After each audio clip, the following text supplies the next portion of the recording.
Hello my dear fresher engineers.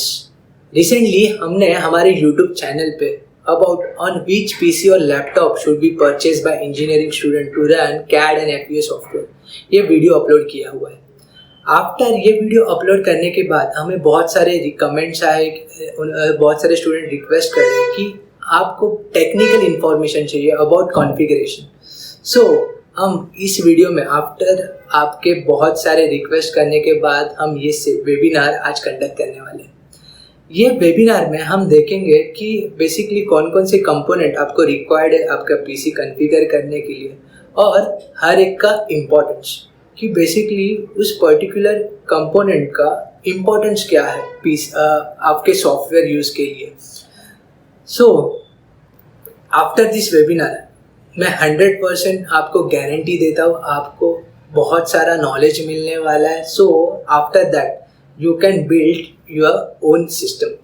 So guys please watch this video till the and और आपको बहुत सारा knowledge आपको इस वीडियो से मिलने वाला है। So if you not watch my previous video that on how CAD, CAM, CAE, FEA, MBD, ERP, PLM software work, so आप वो हमारे YouTube चैनल विजिट कर सकते हो और वो वीडियो आप ज़रूर देखिए। और आपके लिए मैंने डिस्क्रिप्शन बॉक्स में लिंक वहाँ पे शेयर किया हुआ है। सो फर्स्ट हम देखते हैं कि बेसिकली ये जो कंप्यूटर होता है वो कैसे वर्क होता है, कौन कौन से हार्डवेयर कौन कौन से सॉफ्टवेयर हम यूज़ करते हैं ये कंप्यूटर सिस्टम बिल्ड करने के लिए। कोई भी आपको सिस्टम बिल्ड करना हो 3 मेजर कंपोनेंट आपको रिक्वायर्ड है, like you need operating system, monitor, CPU and you can आप कीबोर्ड और माउस भी यूज़ कर सकते हो। ये जो कंप्यूटर सिस्टम का वर्किंग जो है वो हमारे ब्रेन की तरह है। गाइज हम जैसे हमारे ब्रेन को प्रोग्राम करते हैं बहुत सारे टास्क परफॉर्म करने के लिए। डेली बेसिस पे आप बहुत सारे आपको चैलेंजेस आते हैं, वो चैलेंजेस परफॉर्म करने के लिए हम हमारे माइंड को वो ट्रेन करते हैं। वैसे ही हमारे कंप्यूटर सिस्टम को हमें प्रोग्राम करना पड़ता है। सो हम प्रोग्राम करने के बाद वो हमारे जो भी टास्क परफॉर्म करने हैं हम इजीली परफॉर्म कर सकते हैं उस कंप्यूटर सिस्टम में। सो इन सिमिलरली इन कंप्यूटर हमारे पास है ऑपरेटिंग सिस्टम, हम उसे कहते हैं विंडोज़। विंडोज़ क्या होता है? Basically Windows is a program code और you can say software. So हम with the help of Windows हम अलग अलग टास्क परफॉर्म करते हैं कंप्यूटर में। यस, नाउ हम बात करते हैं हार्डवेयर के बारे में। जैसे मैंने कहा कि हाँ हम उस कंप्यूटर के साथ बात कर सकते हैं विद प्रोग्रामिंग लैंग्वेज। हम with the help of programming language हम अलग अलग इंस्ट्रक्शंस प्रोवाइड करते हैं कंप्यूटर को। सो वो हम जो टास्क परफॉर्म करना है कंप्यूटर, वो टास्क हमें जल्दी से परफॉर्म करके आउटपुट मिले। सो इस टास्क के लिए हमें स्पेशलाइज्ड कंप्यूटर और सॉफ्टवेयर की ज़रूरत है।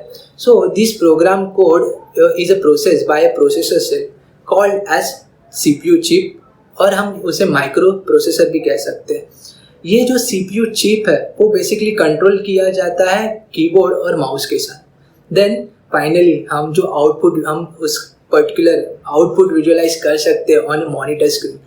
आई रिपीट, इन कंप्यूटर हमारे पास ऑपरेटिंग सिस्टम है, उसे हम कहते हैं Windows, and this is one kind of program code और a software which we can communicate with computer. हम वहाँ बहुत सारे इंस्ट्रक्शंस दे सकते हैं कंप्यूटर को और हम टास्क परफॉर्म कर सकते हैं। ये जो प्रोग्राम कोड है इज अ प्रोसेस जो होता है वो होता है प्रोसेसर के साथ, उसे हम कहते हैं CPU chip. And this CPU chip is controlled by, जैसे मैंने कहा, keyboard and mouse, and then finally visualizing output on a monitor screen. हम जब ये कंप्यूटर बूट करते हैं, जो ऑपरेटिंग सिस्टम जो होती है वो कमांड देती है सारे हमारे डिवाइसेस को। सो देन हमारा जो कंप्यूटर है वो फाइनली वर्क होना स्टार्ट होता है। गाइस ये बहुत ही सिंपल है समझने के लिए, आप ध्यान दीजिए यहाँ पे। जैसे कि बहुत साल से हम बहुत सारे सॉफ्टवेयर डेवलप करें, बहुत सारे कोड डेवलप करें। With the help of those code we can fly airplane, we can run automated machine, bike, cars launch, हम सैटेलाइट लॉन्च किए हुए हैं, हमने ऑटोमेटेड इंडस्ट्रियल प्लांट्स बनाए हुए हैं। हमारा ये कंप्यूटर टेक्नोलॉजी क्या क्या नहीं कर सकता। आप आपकी आजू बाजू में देखोगे तो बहुत सारे ऐसे प्रोडक्ट आप देख पाओगे कि जो ये कंप्यूटर मशीन टूल के साथ बनाया हुआ। इट्स फैंटास्टिक ना, करेक्ट, यस गाइस। सो हमारे जो इंजीनियर है उन्होंने बहुत सारे प्रोग्राम डेवलप किए, उसे हम कहते हैं सॉफ्टवेयर, और उसी सॉफ्टवेयर की मदद से हमारी लाइफ बहुत ही इजी कह सकते हैं, हमारी लाइफ बहुत ही इजी हो गई है। हम बहुत सारे जो हमारे टास्क है हम कम से कम टाइम में परफॉर्म कर सकते हैं with the help of this technology. So I am very thankful to all engineering community for providing such computer technology. ना हम बात करेंगे technical configuration information of computer. Basically हाँ, टेक्निकली देखा जाए कोई भी कंप्यूटर आपको बिल्ड करना हो आपको 17 कंपोनेंट की ज़रूरत है। सी, कोई भी आप मार्केट में जाओगे, आपको कोई भी कंप्यूटर सिस्टम बाय करना हो, बेसिकली ये 17 कंपोनेंट आपके पास होना ज़रूरी है। वो कंपोनेंट कौन से है? फर्स्ट जो होता है वो होता है प्रोसेसर चिप। प्रोसेसर चिप क्या करता है? बेसिकली जो मैथमेटिकल कैलकुलेशंस होते हैं प्रोग्राम रिगार्डिंग, वो परफॉर्म करता है processor chip. Then second, RAM. RAM is a temporary memory. Third, graphic card. We can also called as a virtual memory to show graphics in monitor. Third, हमारे पास हमें required है hard disk. Basically it is a storage device. और यहाँ पे हमारे PC में दो type के हार्ड डिस्क अवेलेबल है। First one is SSD and second one is HDD। First one SSD जो है वो है फास्टेस्ट स्टोरेज डिवाइस। हम आपके ऑपरेटिंग सिस्टम हो और बहुत सारे CAD सॉफ्टवेयर, FEA सॉफ्टवेयर, हम उस पर्टिकुलर SSD में हम सेव इंस्टॉल कर सकते हैं। देन सेकेंड जो HDD होता है वो ये थोड़ा कंपैरेटिवली स्लो होता है SSD से। हम यहाँ पे हमारा स्टोरेज डेटा, जो भी फाइल्स आप क्रिएट कर रहे हो वो आप HDD में सेव कर सकते हो। देन हमें चाहिए motherboard. Basically motherboard is used to connect all the component of PC. Then we need power supply. We can also call as PCU, basically used to supply power to all the components. Then हमें चाहिए cabinet, आपको cooling, computer को cooling system provide करना है। Then you must need cabinet. Then आपको एक mouse and keyboard चाहिए to give commands to the computer. Then आपके पास मॉनिटर होना चाहिए, और आप कोई भी मॉनिटर लो तो उसमें HDMI port with IPS panel होना ही चाहिए। Then wifi adapter for internet. आप ऑपरेटिंग सिस्टम प्रेफर कर सकते हो लाइक विंडोज़ और मैक। बेसिकली विंडोज़ और मैक एक प्लेटफॉर्म है, वो पूरा कंप्यूटर कंट्रोल करता है। सो हम हमारे सारे सॉफ्टवेयर वहाँ पे इंस्टॉल कर सकते हैं। Then antivirus use to protect an operating system from unwanted program called as virus. जैसे कि हाँ, मुझे मेरी ऑपरेटिंग सिस्टम को डैमेज नहीं करना है, बहुत सारे साल उसको चलाना है, देन आपके सॉफ्टवेयर, आपके कंप्यूटर में एंटीवायरस होना बहुत ही ज़रूरी है। देन आपको पेन ड्राइव की ज़रूरी है। आपका डेटा ट्रांसफ़र करना हो तो आप पेन ड्राइव यूज़ कर सकते हो। CAD FEA सॉफ्टवेयर आप इंस्टॉल कर सकते हो। देन हमें एक्सटेंशन बॉक्स की ज़रूरत है to plug in various component for power supply. हमें एक प्रिंटर चाहिए, स्कैनर चाहिए। ये सारे कंपोनेंट हमें हमारा PC बिल्ड करने के लिए ज़रूरी है। आई होप आपको सारी चीज़ें क्लियर हो। सो आगे बढ़ने से पहले हमें ये अंडरस्टैंड करना है कि बेसिकली ये डिज़ाइन जो सॉफ्टवेयर होता है वो कंप्यूटर में कैसे यूज़ होता है, उसका पर्पस क्या है। So we need computer basically to generate 2D and 3D graphics. हमें 2D और 3D ग्राफिक्स क्रिएट करना है। Then dynamic 3D model create करना है। देन हमें मैन्युफैक्चरिंग के लिए 2D ड्राइंग शीट क्रिएट करनी है। हमें वर्चुअल रियलिस्टिक एनिमेशन वीडियोस करना है like walk through, rendering. Then हमें बहुत सारे मैथमेटिकल कैलकुलेशन परफॉर्म करने हैं to find failure life of component. Then there are CAD and FEA software develop to do this kind of work. कौन कौन से सॉफ्टवेयर हम यूज़ करते हैं? लाइक हम यूज़ करते हैं AutoCAD, CATIA, Creo, NXCAD, SolidWorks, Inventor, PDMS, Revit MEP, NXCAM, MasterCam, DaleCam, ANSYS। हम ये सारे सॉफ्टवेयर यूज़ करते हैं as a CAD and FEA। Now listen carefully. हम ये कंप्यूटर के बारे में समझने से पहले हम एक एग्जांपल लेते कि मार्केट रिसर्च करना क्यों ज़रूरी है। उसके लिए मैं एग्जांपल लेता हूँ कार के बारे में। सपोज आपको कोई भी न्यू कार खरीदनी हो, करेक्ट? आपको कोई भी न्यू कार खरीदनी हो तो पहले आप मार्केट रिसर्च करोगे, आपके बजट में आपको कौन से स्पेसिफिकेशन मिल रहे हैं आप चेक करोगे, और वो आपकी मनपसंद की कार आप देन फाइनली बाय करते हो, करेक्ट? तो कंप्यूटर बाय करने से पहले आपको सेम मार्केट रिसर्च करना है, क्योंकि कंप्यूटर के लिए भी बहुत सारे मार्केट मैन्युफैक्चरर अवेलेबल है मार्केट में। सो आपके पीसी के लिए आप कौन सा अच्छा मैन्युफैक्चर है उसके लिए आपको पहले मार्केट रिसर्च करना है, देन आपको वो कंप्यूटर कॉन्फ़िगरेशन और कंपोनेंट, यू कैन से कंपोनेंट, आपको कंपोनेंट बाय करना है। So now let's talk about computer parts and it's functions. First जो कंपोनेंट होता है वो होता है processor chip and also called as CPU. Basically, CPU stands for Central Processor Unit.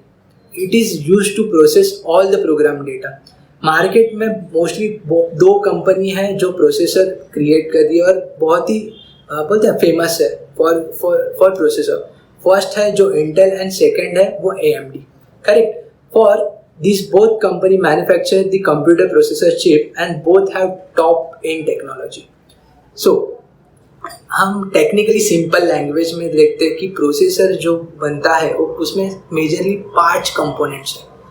कौन से 5 कंपोनेंट? सी, फर्स्ट कंपोनेंट होता है number of cores, then second one is number of threads, then clock speed और फ्रीक्वेंसी, जीपीयू अनेबल और not. Basically GPU जो होता है वो होता है graphic processing unit, and last one is a cache memory. Intel और AMD CPU available with number of cores, correct? आप 1 core, 2 core, 3 4 6 so and so, correct?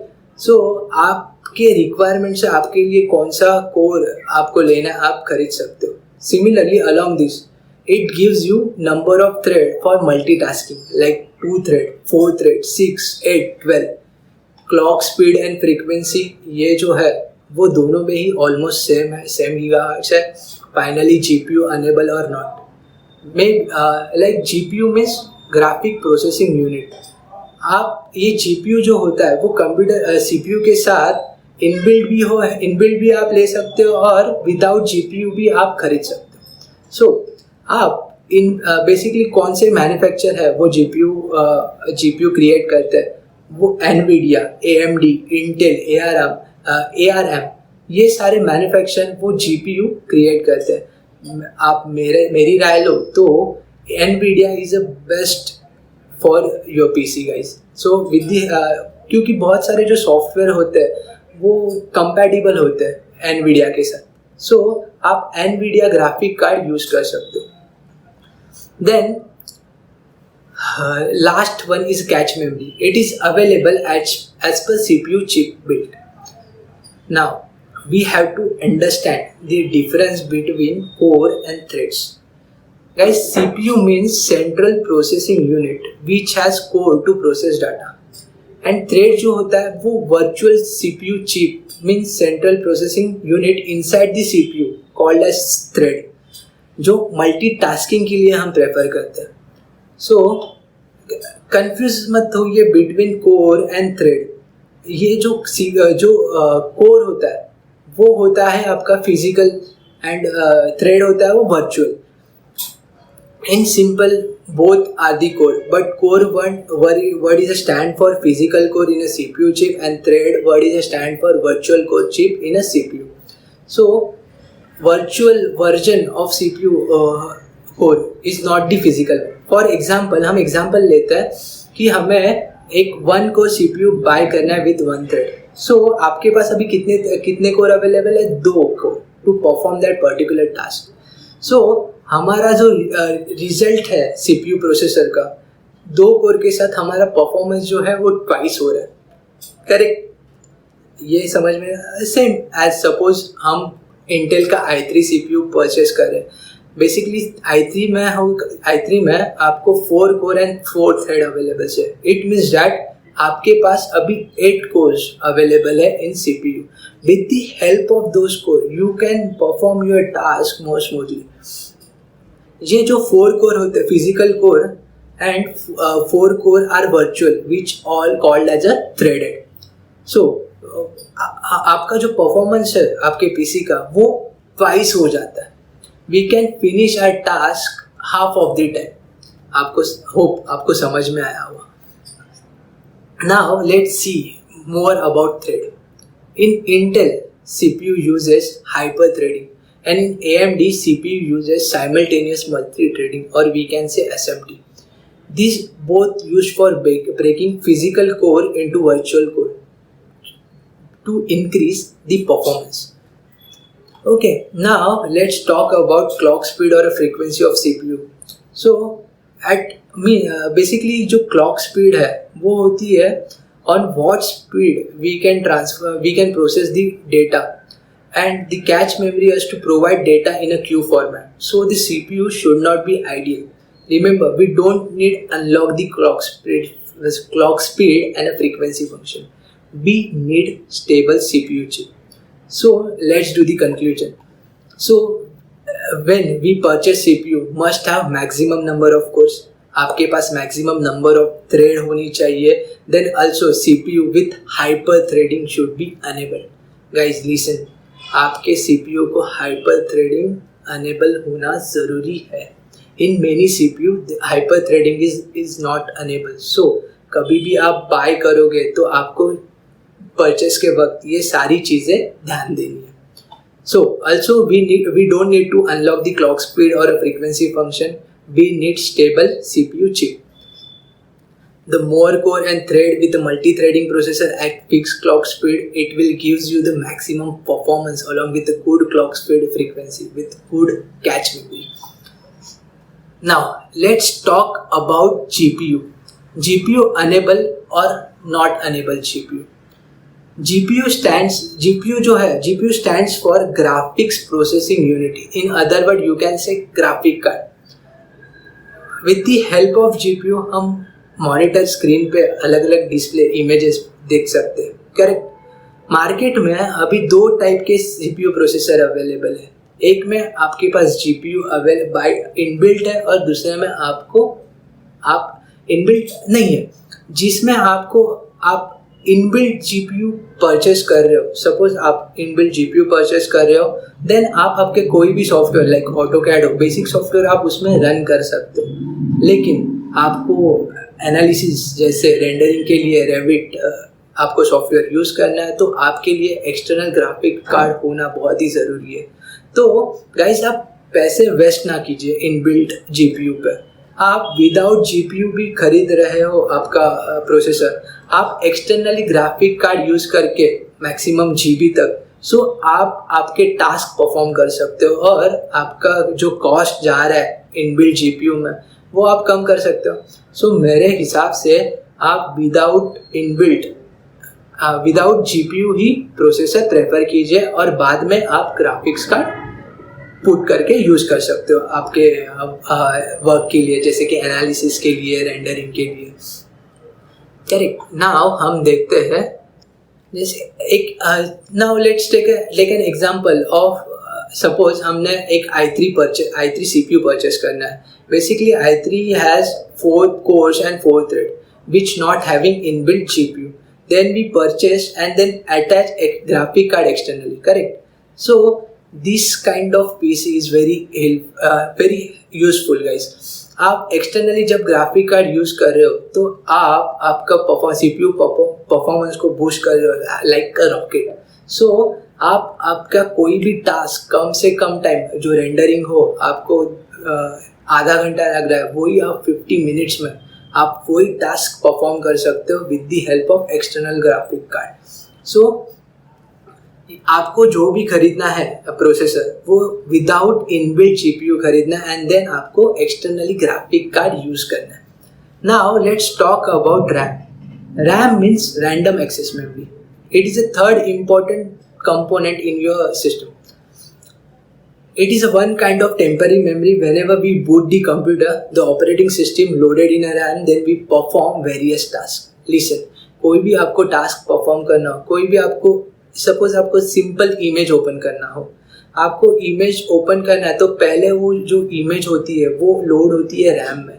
Then आप उसके बाद उस पर्टिकुलर इमेज को जूम इन और जूम आउट कर सकते हो. अनदर एग्जांपल, आपको मूवी देखना हो, आपको मूवी फाइल पे आप डबल क्लिक कर रहे हो, देन वो मूवी फाइल पहले लोडेड होती है रैम में, देन आप उसका वॉल्यूम कंट्रोल कर सकते हो, देन उसे मूव फॉरवर्ड बैकवर्ड कर सकते हो, many task. So my dear friend, to see photo we need software, also to see movie we also need a software. So it means that there are ton of software developed to perform various types of work. So in a RAM, first operating system is loaded in a RAM, then photo visualization software is loaded in a RAM, then last photo file is loaded in the RAM. So many tasks have बहुत सारे task जो होते हैं वो RAM के ऊपर load create करते हैं. सो आपको ध्यान रखना है कि आपका जो रैम हो वो सफिशिएंट हो आपके सारे टास्क परफॉर्म करने के लिए. सो आपको कोई भी विंडोज़ ऑपरेटिंग सिस्टम रन करना हो तो मिनिमम आपको 2 GB तक रैम होना ज़रूरी है. और प्लस आपके कोई भी सॉफ्टवेयर, डिज़ाइन सॉफ्टवेयर हो, वीडियो एडिटिंग सॉफ्टवेयर, उस पर्टिकुलर सॉफ्टवेयर रन करने के लिए भी आपको रैम मेमोरी चाहिए. सो अकॉर्डिंग टू दैट आप अप टू 4 to 6 GB आप रैम प्रेफर कर सकते हो.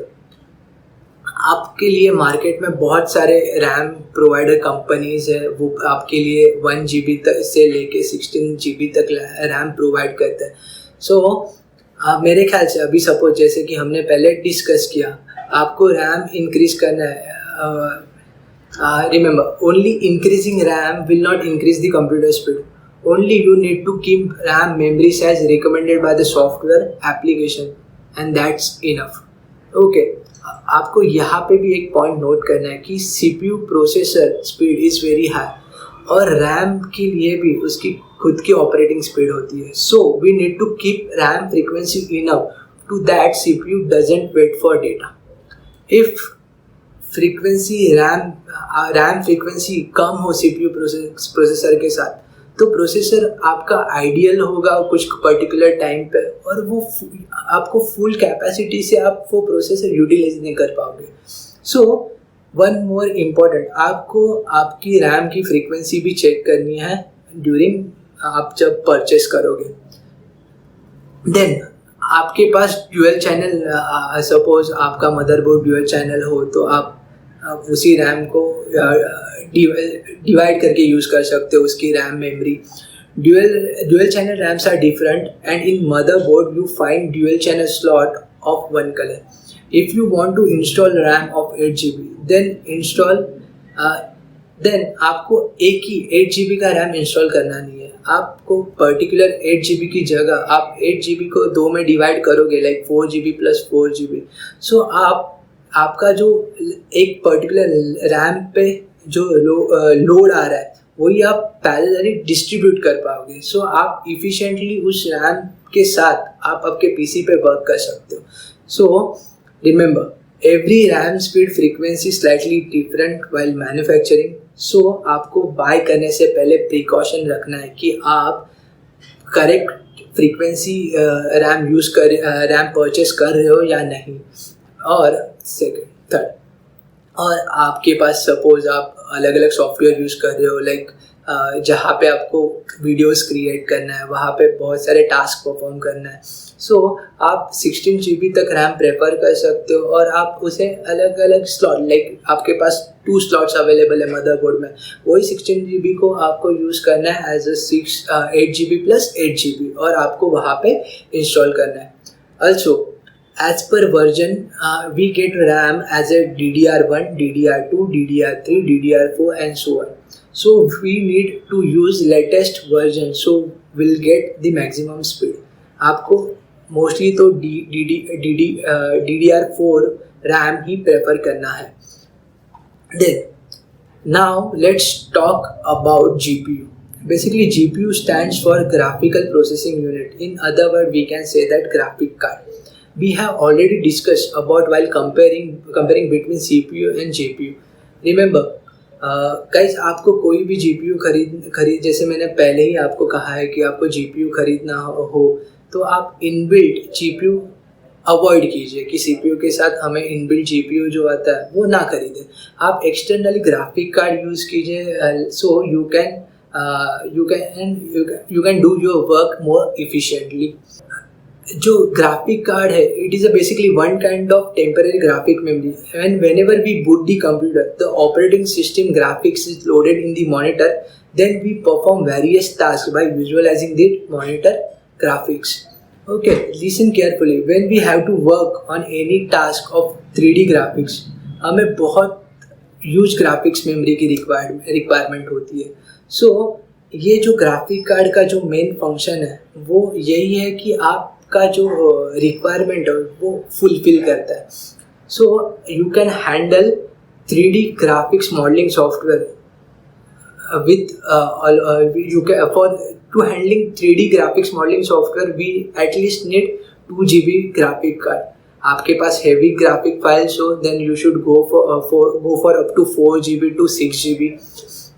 Also graphic card के लिए भी खुद की speed और frequency है for operating. So as you know, CPU processor speed frequency is very high. So you need to purchase high frequency graphic card that makes the full visualization of basically you can utilize your CPU chip. In a market there are many graphic card provider companies, but मेरे ख्याल से आपने NVIDIA ही prefer करना चाहिए, क्योंकि NVIDIA जो company है वो उनका जो ग्राफिक कार्ड होता है वो कंपैटिबल होता है बहुत सारे हमारे मैकेनिकल इंडस्ट्री और सिविल इंडस्ट्री के सॉफ्टवेयर से. तो आप NVIDIA का ग्राफिक कार्ड प्रेफर कर सकते हो for work. Then let's talk about HDD storage device. Hard disk is the 5th most important component. Basically, it is one of kind of permanent storage memory where we can boot the computer. The operating system is loaded from the permanent storage memory, and then we can perform the various tasks. And हम इस particular memory में हमारे बहुत सारे file जो है हम create करें वो सेव कर सकते हैं for future reference. Then hard disk के लिए जैसे कि ग्राफिक कार्ड के लिए उसकी खुद की स्पीड है, वैसे ही for hard disk also have their own operating speed to read and write. If our hard disk read and write speed is high, then we can complete our task very quickly. So in a market there are 2 types of hard disks are available. First one is SSD and second one is HDD. जैसे कि हमने देखा SSD जो होती है वो fastest solid storage device है, वहाँ पे हम easily read and write data transfer कर सकते हैं. So बेसिकली SSD में हम हमारी ऑपरेटिंग सिस्टम हो, वो हमारे कैड सॉफ्टवेयर हो, अलग अलग वीडियो एडिटिंग सॉफ्टवेयर हो, कोई भी सॉफ्टवेयर हम SSD में इंस्टॉल कर सकते हैं. सो हमें मैक्सिमम स्पीड में हम वो वर्क कर सकते हैं. और सेकंड, आपको स्टोरेज के लिए आपको हार्ड डिस्क चाहिए तो आपको सेकंड HDD आप प्रेफर कर सकते हो फॉर स्टोरेज. वहाँ पे आप आपका कोई भी फाइल्स हो, स्टोरेज डेटा हो, आप वहाँ पे स्टोर कर सकते हो आपके फ्यूचर रेफरेंस के लिए. बट ये जो HDD होती है वो कंपैरेटिवली वेरी स्लो, बहुत ही स्लो है SSD से. देन यहाँ पे 6th जो है फाइनल कंपोनेंट जो है मदरबोर्ड. ये मदरबोर्ड बेसिकली मदरबोर्ड जो है वहाँ पे हम हमारे सारे जो कंपोनेंट है वो माउंट करते हैं. हमारे पास जो मदरबोर्ड है वो हमें अलग अलग component like many company provide motherboard and you have to check it's compatible for CPU process, number of dual RAM, channel slot, PCI slot for graphics card installation, HDMI port should be there. And when you fix the CPU processor, you will get respective motherboard from different manufacturer. Select on the basis how much you can update your computer system.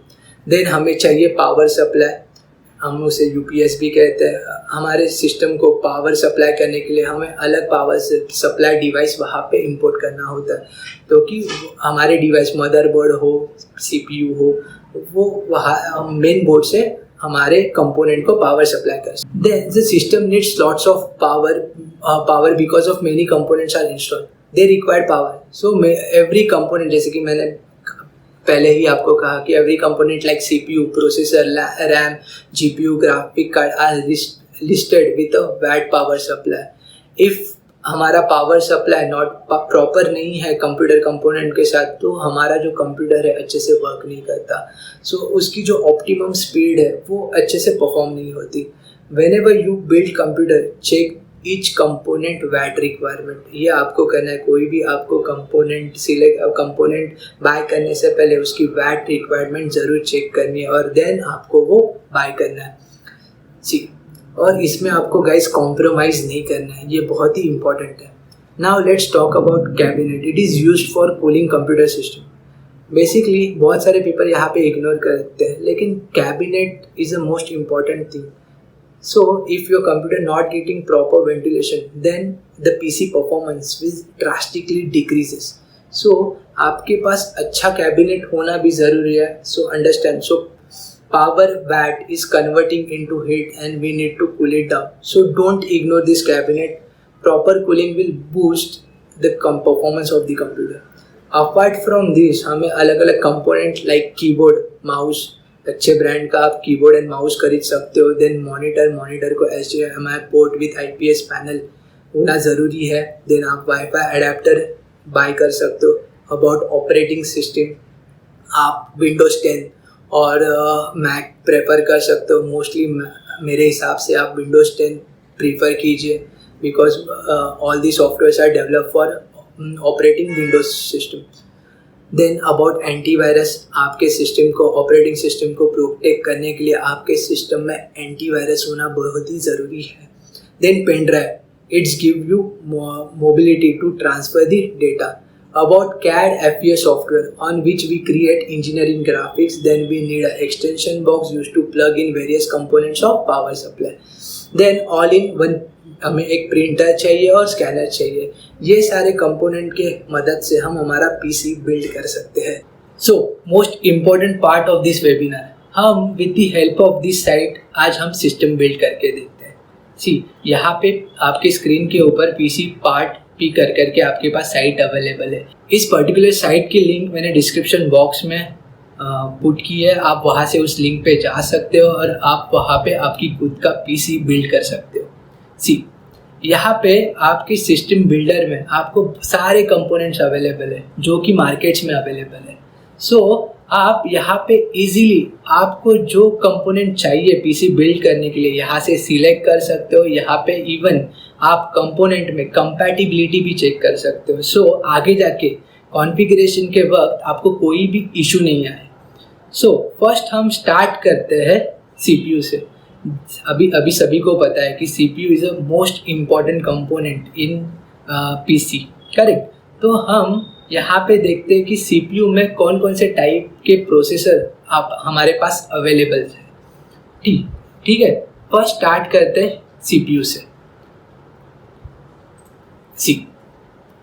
यहाँ पे देखिए guys, यहाँ पे आपके पास दो manufacturer available है। First one है जो AMD है और सेकेंड है इंटेल। सो आप ये दो मैन्युफैक्चर, यहाँ पे देखिए, आप ये दो मैन्युफैक्चर अलग अलग सीरीज़ यूज़ कर सकते हो आपके प्रोसेसर के लिए। आप राइजन में से AMD Ryzen 3 और AMD Ryzen 5 सिलेक्ट कर सकते हो। आप इंटेल जा रहे हो तो आपके पास इंटेल में 3 ऑप्शंस है, Intel core i3, Intel core i5 और इंटेल कोर i7। सो आप ये सीरीज़ यूज़ कर सकते हो आपकी PC बिल्ड करने के लिए। तो अभी हम देखते हैं कि डिफरेंस क्या है ये सारे प्रोसेसर्स में। तो फर्स्ट हम स्टार्ट करते हैं यहाँ पे इंटेल कोर i3 से। यहाँ पे देखिए इंटेल कोर i3, अभी पहले डिफरेंस जानने से पहले देखते हैं ये ग्राफिक्स। यहाँ पे आपके पास अलग अलग ऑप्शंस दिख रही है, देखो इंटीग्रेटेड ग्राफिक्स। इसका डिफरेंस क्या है? जैसे कि हमने पहले वेबिनार में देखा कि जो प्रोसेसर आता है वो इनबिल्ट ग्राफिक कार्ड है आपके पास अवेलेबल और विदाउट ग्राफिक कार्ड। जैसे मैंने बताया कि आप इनबिल्ट ग्राफिक कार्ड यूज़ कर रहे हो तो आपके हेवी जो सॉफ्टवेयर है आप रन नहीं कर पाओगे उस आप स्पीड से। सो मेरे ख्याल से आपको विदाउट ग्राफिक कार्ड चूज़ करना है। सो आपकी प्राइस जो है वो कम हो जाएगी और आप एक्सटर्नल ग्राफिक कार्ड यूज़ कर सकते हो आगे जाके। यहाँ पे मैं अभी सिलेक्ट कर रहा हूँ नन ऑप्शन, मुझे अभी ग्राफिक कार्ड नहीं चाहिए। सो उसमें मैं प्रेफर कर रहा हूँ इंटेल कोर i3 जो हमें 4 कोर दे रहा है with base speed 3.6 GHz with wattage 65 wattage TDP means आपको सभी को पता होगा, TDP stands for thermal design power. So it is a basically cooling capacity for that processor. Then वही i3 प्रोसेसर हमें मिल रहा है लगभग 6,500.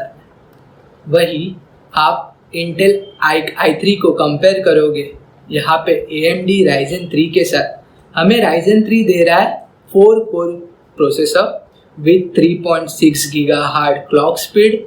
सेम आपका यहाँ पे भी वैटेज जो है वो 65 ही है TDP, एंड वो हमें प्राइस में दे रहा है अराउंड 9,000. आप थोड़ा शॉक होंगे कि सेम स्पेसिफिकेशन लेकिन यहाँ पे 9,000 क्यों. गाइस, आप पहले तीन मंथ पहले आप यही राइजन खरीदना चाहोगे तो यही आपको 6,000 में मिल रहा था, लेकिन मार्केट में शॉर्टेज की वजह से यहाँ पे अब भी आपको ये 9,000 में अवेलेबल है. आप यहाँ पे थोड़े दिन रुकोगे, आपको ऑनलाइन 6 और 7,000 में यही स्पेसिफिकेशन का प्रोसेसर आपको 6,000 में मिल सकता है. लेकिन आप यदि ऑनलाइन से आप मार्केट में जाओगे, थोड़ा बार्गेनिंग करोगे, सेम ही आपको अराउंड 5 to 6,000 में यही स्पेसिफिकेशन वाला प्रोसेसर आपको अवेलेबल हो जाएगा. अभी ये दोनों में डिफरेंस क्या है ये देखते हैं. यहाँ पे भी आप देखोगे इंटेल भी हमें i3 4 कोर 3.6 GHz प्रोसेसर दे रहा है और राइजन भी हमें 4 कोर 3.6 GHz प्रोसेसर दे रहा है.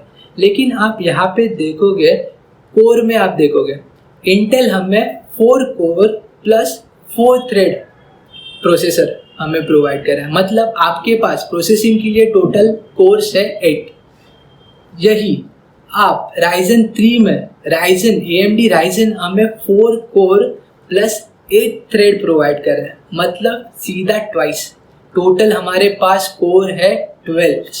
So with the help of Ryzen 3 हम हमारा जो भी टास्क को स्पीडली कर सकते हैं, कम से कम टाइम में परफॉर्म कर सकते हैं compare to Intel core i3 से. सो मेरे ख्याल से आप i3 और Ryzen 3 में आपको चूज करना है तो आप ये Ryzen 3 चूज कर सकते हो, आपके लिए बेनिफिशियल है. वही आपका बजट आपका थोड़ा इंक्रीज कर सकते हो तो आप AMD Ryzen 5 Intel i5 processor भी सिलेक्ट कर सकते हो. अभी यहाँ पे डिफरेंस क्या है, अभी मैं आपको तीनों प्रोसेसर बताऊंगा, Ryzen 5, Intel Core i5 and last one है जो कि है Intel Core i7. अभी पहले हम देखते हैं स्पेसिफिकेशन Ryzen 5 के बारे में. सी यहाँ पे देखो AMD Ryzen, अभी आपके पास बजट है, आपके पास सॉफ्टवेयर है, वो भी हाई क्वालिटी. आप प्रोसेसर बहुत ही हमें हाई चाहिए, वो वीडियो क्रिएट करना हो, वॉक थ्रू क्रिएट करना हो, कोई भी एनालिसिस परफॉर्म करना हो, तो मैं यहाँ पे ये प्रोसेसर सिलेक्ट कर सकता हूँ. यहाँ पे देखिए हमें AMD Ryzen 5 हमें 6 कोर दे रहा है विथ 3.2 GHz क्लॉक स्पीड. यहाँ पे वैटेज जो है वो 65 वैटेज है एंड वो हमें प्रोवाइड कर रहा है अराउंड 12,000 में. इंटेल i5 हमें दे रहा है सेम 6 कोर, यहाँ पे थोड़ा 2.9 GHz है. इतना सारा डिफरेंस नहीं है guys. So don't worry, don't get confuse between this. So आपको 3.2 भी इनफ है और 2.9 GHz भी इनफ है. देन सेम 65 वैट TDP है और वो भी हमें अराउंड 12,000 मिल रहा है. बट यहाँ पे आप डिफरेंस देखोगे, जो मेन डिफरेंस है वो है यहाँ पे कोर्स में. Ryzen 5 आपको 6 कोर के साथ 12 थ्रेड दे रहा है, मतलब आपके पास टोटल कोर्स है 18. और वही आपको इंटेल i5 आप सिलेक्ट करोगे, इंटेल i5 आपको 6 कोर दे रहा है विथ 6 थ्रेड, मतलब 12. मतलब डिफरेंस है आपके पास 6 कोर का. सी यहाँ पे आपके पास 18 कोर्स है और यहाँ पे है 12 कोर्स. तो आपको यही डिफरेंस पता चला होगा. हमने पहले देखा था कि थ्रेड का पर्पस, बेसिकली थ्रेड जो होते हैं कंप्यूटर में वो मल्टीटास्किंग के लिए यूज़ होता है. सो आपको मल्टीटास्क करना है तो आपको मैक्सिमम थ्रेड की रिक्वायरमेंट है. सो आपके पास अलग अलग सॉफ्टवेयर और आपको उसमें इफिशिएंटली वर्क करना है तो मेरे ख्याल से आप Ryzen 5 प्रेफर कर सकते हो, जो आप आपको 6 कोर प्लस 12 थ्रेड्स दे रहा है। आपके पास टोटल प्रोसेसिंग के लिए आपके पास 18 थ्रेड्स अवेलेबल है गाइज। वही Ryzen 5 में i7 के साथ कंपेयर करो। अब भी यहाँ पे ध्यान दीजिए, ये इंटरेस्टिंग फैक्ट है। आई नो ये आपको डेफिनेटली सरप्राइज करेगा। यहाँ पे इंटेल i7 प्रोसेसर आपको प्रोवाइड कर रहा है 8 कोर 3 गीगाहर्ट्ज क्लॉक स्पीड और उसकी प्राइस है अराउंड 27,000। सी हियर, अभी यहाँ पे डिफरेंस आप देखिए, मेन डिफरेंस क्या है। इंटेल i7 आपको दे रहा है 8 कोर प्लस 8 थ्रेड, मतलब टोटल आपके पास वर्क के लिए नंबर ऑफ थ्रेड्स अवेलेबल है 16। और मैं यहाँ पे Ryzen 5 लूँ।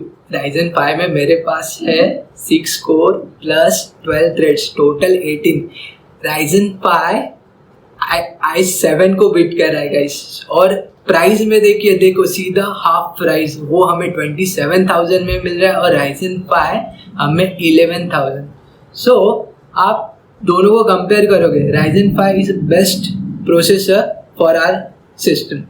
सो आप यहाँ पे Ryzen 5 सिलेक्ट कर सकते हो एज अ प्रोसेसर आपको यूज़ करना है। तो यहाँ पे मैं ऐड कर रहा हूँ Ryzen 5, देन हम नेक्स्ट कंपोनेंट यहाँ पे ऐड कर सकते हैं। सी यहाँ पे ऐड पे आपको क्लिक करना है। मैंने फर्स्ट कंपोनेंट सिलेक्ट किया Ryzen 5। होप आपको सारी चीज़ें समझ में आई, डिफरेंस क्या डिफरेंस है i7 i5। सी यहाँ पे सेकेंड कंपोनेंट लेते हैं मदरबोर्ड। अभी यहाँ पे देखिए, मैं यहाँ पे चूज मदरबोर्ड पे क्लिक कर रहा हूँ। अभी आपको चेक करना है, अभी मदरबोर्ड में आपके मदरबोर्ड में कौन कौन से अवेलेबल्स है।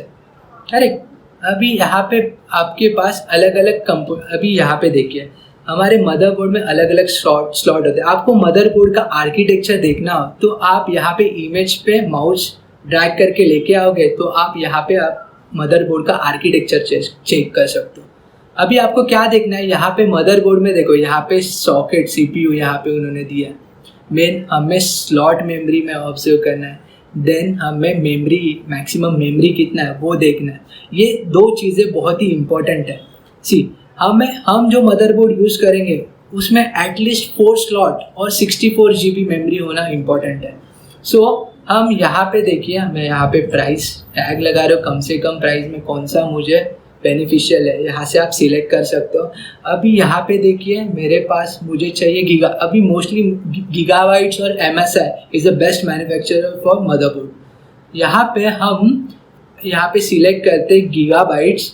सी यहाँ पे हम गीगाबाइट B450 सेट कर सकते हैं, जहाँ की हमारी जो रिक्वायरमेंट है वो कंप्लीट हो रही है। हमें 4 स्लॉट मेमोरी स्लॉट चाहिए और देन सेकेंड 64 कैचअप मेमोरी। सो हम यहाँ पे मदरबोर्ड सिलेक्ट करते वक्त यहाँ पे आप आर्किटेक्चर भी चेक कर सकते हो उस पर्टिकुलर मदरबोर्ड के लिए। देन यहाँ पे हम सिलेक्ट कर रहे हैं गीगाबाइट B450, उसका कैच मेमोरी है around 64 GB and then memory slot आपके पास अवेलेबल है 4, और आपको वही मदरबोर्ड आपको 11,000 में मिल रहा है। सो हम यहाँ पे ये मदरबोर्ड ऐड कर रहे हैं। देन हम चेक करेंगे कंपैटिबिलिटी विद प्रोसेसर।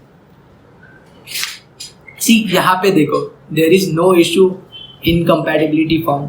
सो हम इस पर्टिकुलर प्रोसेसर के लिए हम ये मदरबोर्ड सिलेक्ट कर सकते हैं। ठीक है, हम अभी रैम के बारे में बात करेंगे, कौन सा रैम सूटेबल है हमारे CPU के लिए। सी यहाँ पे चूज मेमोरी ऑप्शन पे क्लिक करना है। देन अभी यहाँ पे देखिए क्या क्या है, जैसे हमने प्रीवियसली डिस्कस किया है। सी हमें जो रैम यूज़ करना है उसे मैक्सिमम स्पीड चाहिए। सो मैक्सिमम स्पीड के लिए हम DDR4 यूज़ कर सकते हैं। एंड देन यहाँ पे है मॉड्यूल्स। यहाँ पे देखिए जैसे हमने डिस्कस किया था, हम 16 GB रैम एक ही रैम नहीं यूज़ करेंगे, वही 16 GB को हम डिवाइड करेंगे। सो हम यहाँ पे 4 GB के 4 रैम सिलेक्ट करें। सो आप इफिशिएंटली वर्क कर सकते हो, पैरेलली वर्क कर सकते हो आपके कंप्यूटर में। सो यहाँ पे मैं प्राइस टैग लगा रहा हूँ। हम सिलेक्ट करेंगे यहाँ पे, एक बार चेक करो आपके पास कौन सा आप फर्स्ट रैम यूज़ कर सकते हो कॉर्सर का, जो कि आपको मिल रहे हैं 4। यहाँ पे देखिए, यहाँ पे स्पीड है DDR4 2133।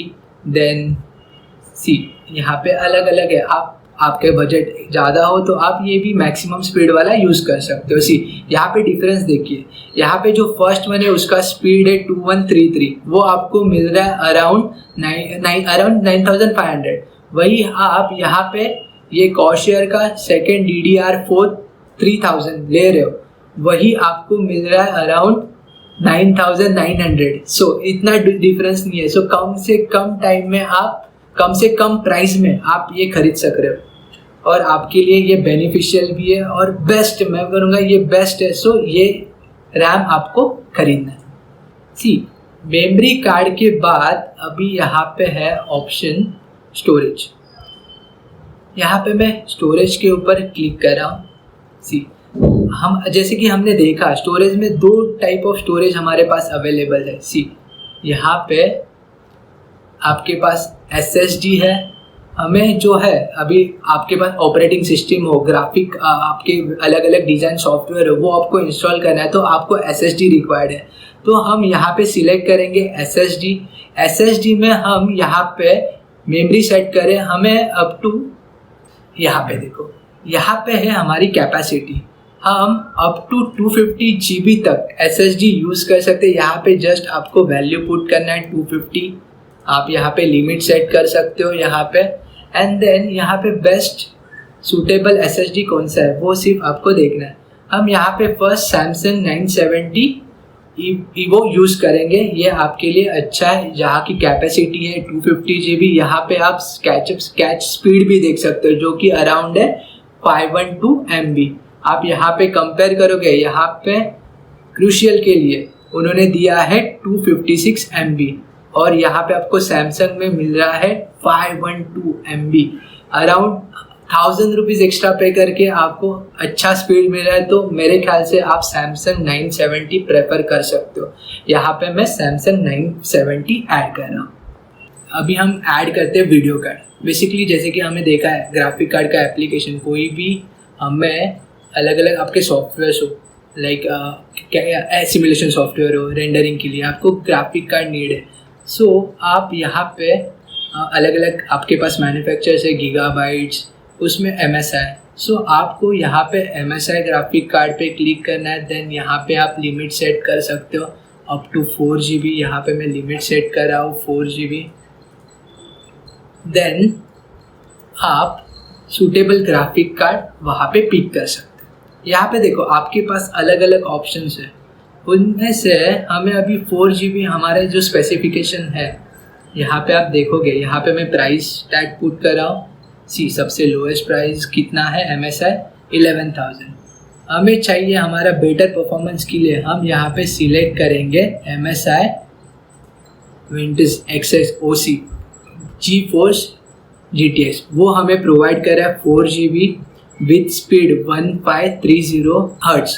ओके, सो यहाँ पे ये बहुत ही अच्छी स्पीड है गाइस, आप ये ग्राफिक कार्ड प्रेफर कर सकते हो, जो कि आपको दे रहा है अराउंड 16,500। सो मेरे ख्याल से this is a best graphic card. आप यहाँ पे ऐड कीजिए ये अपने सिस्टम में।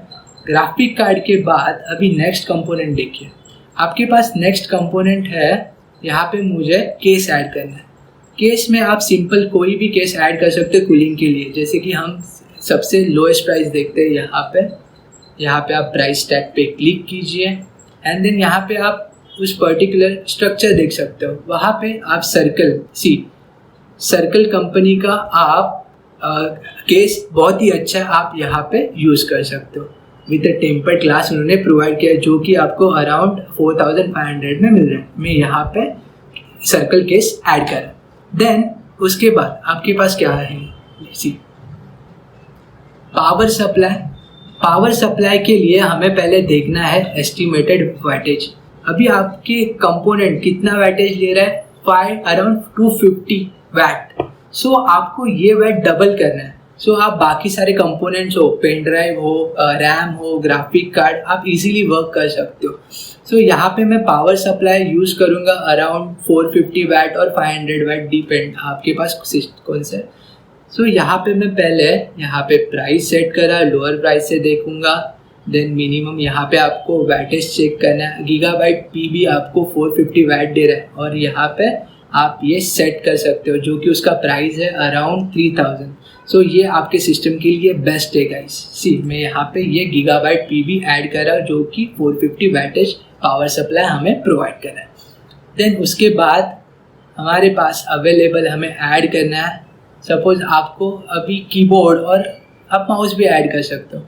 यहाँ पे मैं मॉनिटर के लिए यहाँ पे आप monitor screen 90 up to 1921 inch तक आप मॉनिटर स्क्रीन यूज़ प्रेफर कर सकते हो। लेकिन एक चीज़ याद रखना है, आपको IPI पैनल और यहाँ पे सी यहाँ पे मैं अप्लाई कर रहा हूँ, आपको IPS पैनल की ज़रूरी है और IPS पैनल के साथ आपके पास HDMI स्लॉट होना भी ज़रूरी है। सी देन हम उस स्पेसिफिकेशन में हम यहाँ पे हमारी प्राइस रेंज सेट कर सकते हैं, हमें अफोर्डेबल यहाँ पे LG यहाँ पे आपके पास अवेलेबल है। सो आप यहाँ पे LG 21 inch screen, it is a best for you guys. See वो आपको 7000 में आपको मिल रहा है।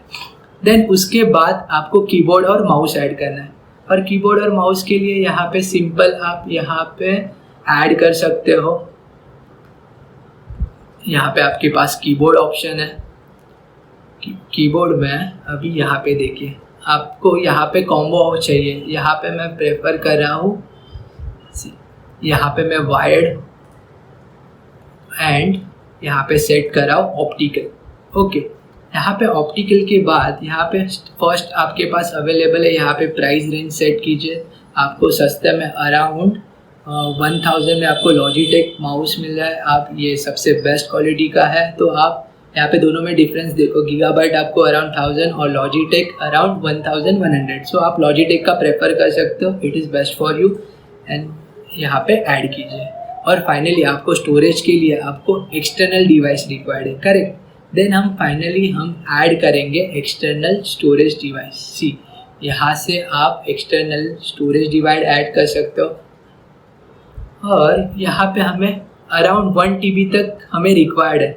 यहाँ पे आप प्राइस रेंज सेट कीजिए, यहाँ पे आपकी स्पेस देखिए, कैपेसिटी है 1 TB around 1000 GB, it is best. Then हमें ये मिल रही है अराउंड 4000। तो हम वेस्टर्न डिजिटल एलिमेंट्स का HDD हम प्रेफर कर सकते हैं। सी यहाँ पे मैं ऐड करता हूँ। फाइनली आपके सारे कंपोनेंट सिलेक्ट हो गए। नाउ आपका ये आपकी पूरी सिस्टम कंप्लीट हो गई। हम अभी प्राइस देखते हैं। सी आपको बेस्ट क्वालिटी का पीसी जो कि फाइनल आउटपुट आपको कम से कम टाइम में दे सकता है, आप सारी चीज़ें उसमें परफॉर्म कर सकते हो। टोटल आपको अराउंड 73,000 में मिल सकता है। और मोर आप बाहर मैन्युफैक्चरर के पास जाओगे और बार्गेनिंग करके यही आपको पीसी अराउंड 50 to 60,000 में भी आपको मिल जाएगा। सो आपको क्या करना है, थोड़ा मार्केट रिसर्च करना है एंड देन आपको बाय करना है। सी ये स्पेसिफिकेशन आपको देखना है और यहाँ पे आप चेक कर सकते हो compatibility. I believe you get lots of value by watching this webinar. Now I want you to type in a comment box. आप इस पर्टिकुलर वीडियो से, इस वेबिनार से क्या सीखे। गाइज मैं वेट कर रहा हूँ आपके कमेंट के लिए, और प्लीज़ आप हमारे कमेंट बॉक्स में कमेंट कर सकती है हमारा वीडियो आपको कैसे लगा। आई होप आपको बहुत सारी इन्फॉर्मेशन इस वीडियो से मिली हो। My dear fresher engineers, this is correct time to build your career. आपको बहुत सारा पैसे कमाने हो, आपको ये सॉफ्टवेयर सीखना बहुत ही ज़रूरी है। Remember, your engineer degree cannot be scale up 1 lakh salary in 3 to 5 years. But if you are choosing design as a career with the help of CAD/CAM technology, you have guys awesome future.